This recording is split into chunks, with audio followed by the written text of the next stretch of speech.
আপনাদের সঙ্গে রয়েছি আমি প্রিয়াঙ্কা।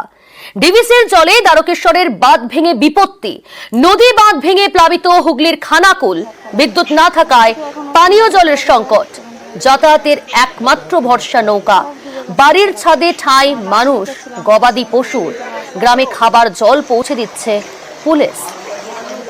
ডিভিসির ছাড়া জলেই দ্বারকেশ্বরের বাঁধ ভেঙে বিপত্তি। দেবাশিস রয়েছে আমার সহকর্মী সরাসরি। দেবাশিস, ডিভিসির ছাড়া জলেই প্লাবিত, এবং শুধু তাই নয়, দ্বারকেশ্বরে বাঁধ ভেঙে যে বিপত্তি, প্লাবিত হুগলির খানাকুল, কি পরিস্থিতি সেখানে?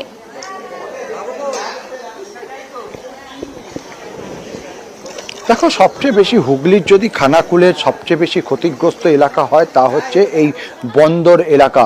বন্দর এলাকার প্রায় 6 থেকে 7 কিলোমিটার সারাউন্ডিং যে রাস্তা বা এলাকা, সেই এলাকা কিন্তু সবচেয়ে বেশি ক্ষতিগ্রস্ত, যেখানে বলা যেতে পারে কার্যত সাধারণ মানুষ থেকে শুরু করে রেস্কিউ টিম বা প্রশাসনের কাছে সেখানে পৌঁছানোটা দায় হয়ে গেছে। অবশ্যই সেখানকার বেশ কিছু বড় বড় বাড়ির ছাদগুলিতে মানুষের আস্তানা হয়েছে।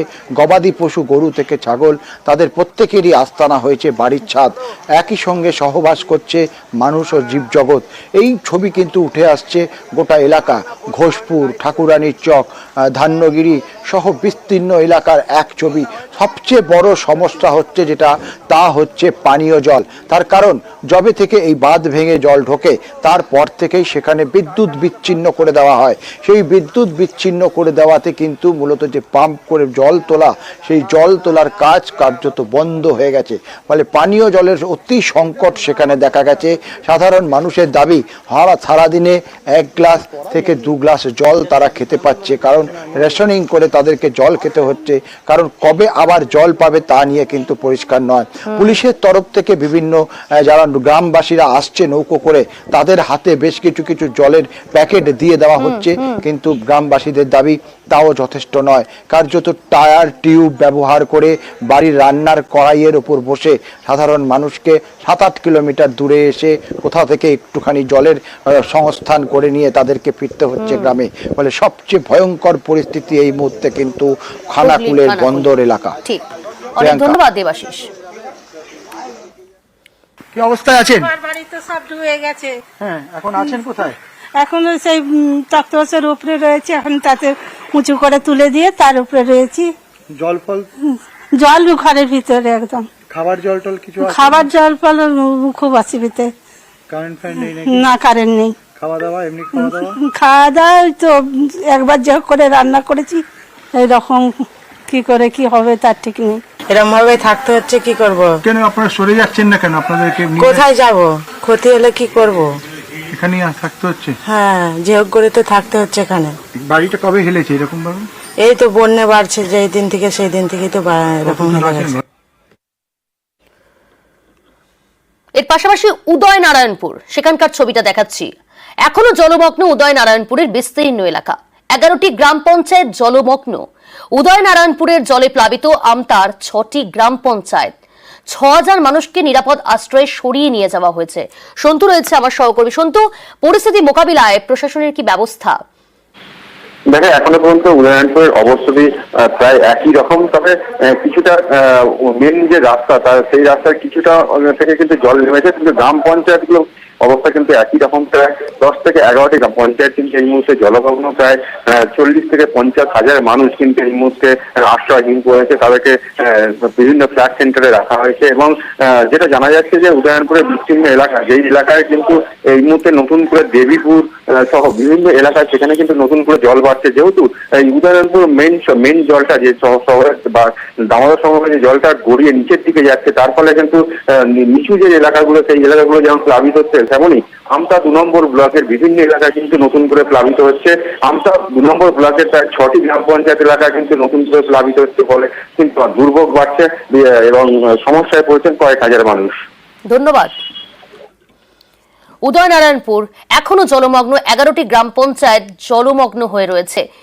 একই সঙ্গে আপনাদের জানিয়ে রাখবো, আমতা, সেখানেও ডিভিসির জল ছাড়ায় জলমগ্ন আমতা। জলের তলায় বাড়ি ঘর, জমা জলে চরম ভোগান্তি এলাকাবাসী। দেখছেন সেই ছবি, বিপর্যস্ত জনজীবন, জল জমে রয়েছে, জলের তলায় বাড়ি ঘর। ডিভিসির জল ছাড়ায় প্লাবিত আমতা।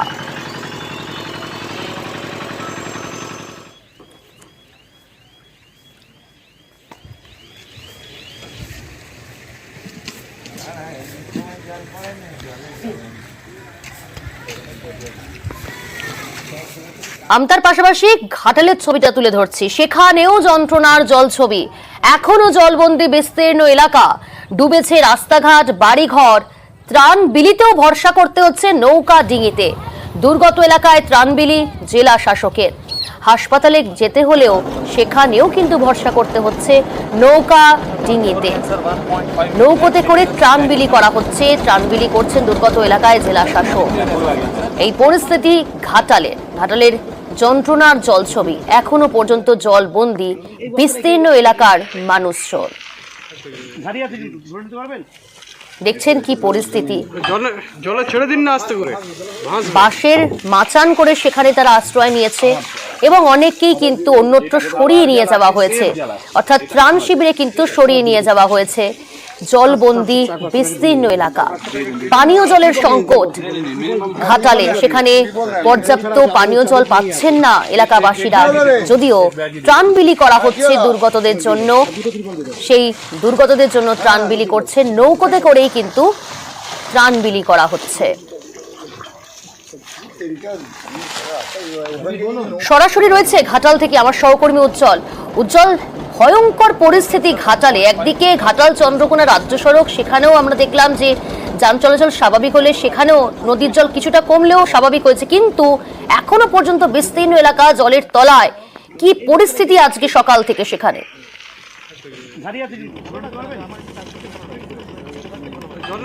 দেখো, তোমাকে একটু ছবি দেখাই যে জলের তলায় কিরকম, এবং এখানে একই সঙ্গে যে দুর্গম জায়গা যেখানে রয়েছে সেখানে ত্রাণ পৌঁছে জেলা শাসক নিজে সেই ত্রাণ নিয়ে যাচ্ছেন, এবং একই রকম ভাবে যদি কেউ আটকে থাকেন তাকেও কিন্তু উদ্ধার করা হচ্ছে।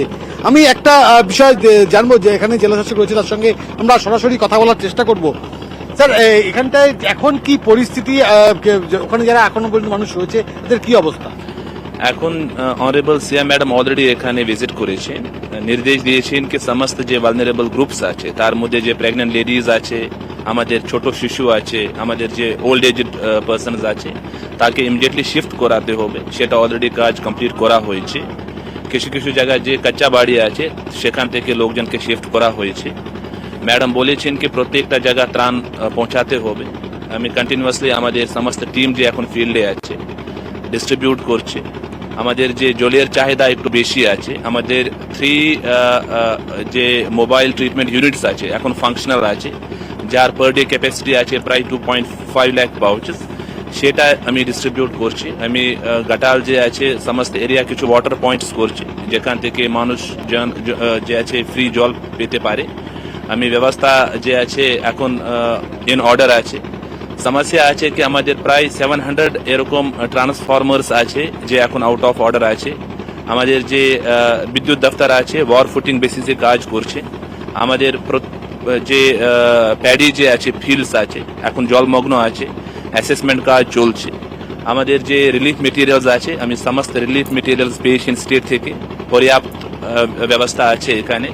আমি আশা করছি কি যেরকম অনারেবল সিএম ম্যাডাম নির্দেশ দিয়েছেন কি প্রত্যেকটা মানুষের কাছে থাকতে হবে, চেষ্টা করছি। আমাদের সমস্ত যে টিম আছে, পুলিশ প্রশাসন আছে, সিভিল প্রশাসন আছে, প্লাস এখন সিভিল সোসাইটি নামছে। আশা করছি কি এই যে বন্য পরিস্থিতি এখন ঘাটালে আছে এটা আমি ম্যানেজ করতে পারবো। প্লাস এরপরে আমাদের যে পোস্ট ফ্লাড ম্যানেজমেন্ট আছে অলরেডি ইনস্ট্রাকশনস আমি পেয়েছি from the honourable chief secretary কি সমস্ত জায়গায় মেডিকেল ক্যাম্প স্টার্ট করতে হবে, প্লাস ক্লোরিং ব্লিচিং যে আছে ব্যবস্থা রেডি রাখতে হবে। সেই ব্যবস্থা অলরেডি করা হয়েছে। আশা করছি কি এই যে মানুষ এখন খারাপ সিচুয়েশনের মধ্যে পড়ে আছে কিছু সাহায্য পাবে। পরে অলরেডি সিএম ম্যাডাম বলেছেন কি যার যার কাঁচা হাউস আছে তার তালিকা একটা রেডি করতে হবে। আমি যে আছে তার জন্য আবাস যোজনা যে বাংলার আবাস যোজনা আছে তার মধ্যে তার লিস্ট যে আছে অন্তর্ভুক্ত করব, তাকে বাড়ি দিয়ে দেবো। একাধিক ব্যবস্থা নেওয়া হচ্ছে প্রশাসনের তরফ থেকে, একদম সরাসরি আমরা সেই বক্তব্য তুলে ধরলাম। বেশ পরিস্থিতির উপর নজর রেখো উজ্জ্বল, আরো আপডেট নেব তোমার কাছ থেকে। ঘাটালের পাশাপাশি কাটোয়ার ছবিটা দেখাবো, সেখানে ফেরি বন্ধে দুর্ভোগে পড়তে হচ্ছে যাত্রীদের। ভাগীরথীর জলস্তর বেড়ে গিয়ে বন্ধ ফেরি চলাচল। কাটোয়া বল্লভপাড়া ফেরিঘাটে নৌকা চলাচল বন্ধ করে দেওয়া হয়েছে। রণদেব রয়েছে আমার সহকর্মী। রণদেব, কি জানতে পারছো প্রশাসনের তরফ থেকে, এবং একই সঙ্গে কি কারণে বন্ধ, কতক্ষণ বা কতদিন বন্ধ থাকবে, কি জানা যাচ্ছে? হ্যাঁ দেখো, পূর্ব বর্ধমান জেলা প্রশাসন থেকে একটি নির্দেশ জারি করা হয়েছে, যেহেতু বিভিন্ন জলাশয় থেকে জল ছাড়ার ফলে জেলার যে মুখ্য যে নদ নদীগুলিতে জলস্তর বেড়ে গেছে, সেই কারণে সমস্ত ফেরি সার্ভিস বন্ধ রাখার নির্দেশ পাঠানো হয়েছে এবং সেটা গতকাল রাত্রি 11টা থেকে এখনো অবধি আছে। টিল ফার্দার অর্ডার এই শব্দটা ব্যবহার করা হচ্ছে।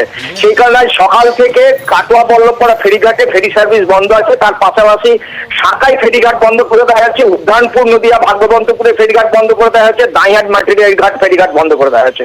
এই ফেরিঘাট বন্ধের ফলে যাত্রীরা কিন্তু চরম দুর্ভোগে পড়েছে, বিড়ম্বনার শিকার হচ্ছে।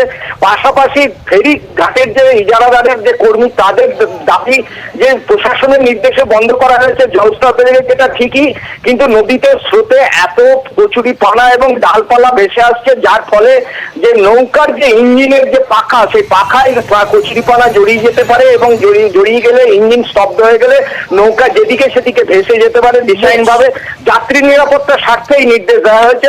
পুনরায় নির্দেশ চালুর নির্দেশ দিলে তখনই একেবারে নজর করা রেখে। হবে। আপাতত ধন্যবাদ রণদেব। 11টা থেকে ঘাট বন্ধ আছে প্রশাসনের নির্দেশে। প্রশাসন যখন অর্ডার করে তখন ঘাট খোলা হয়।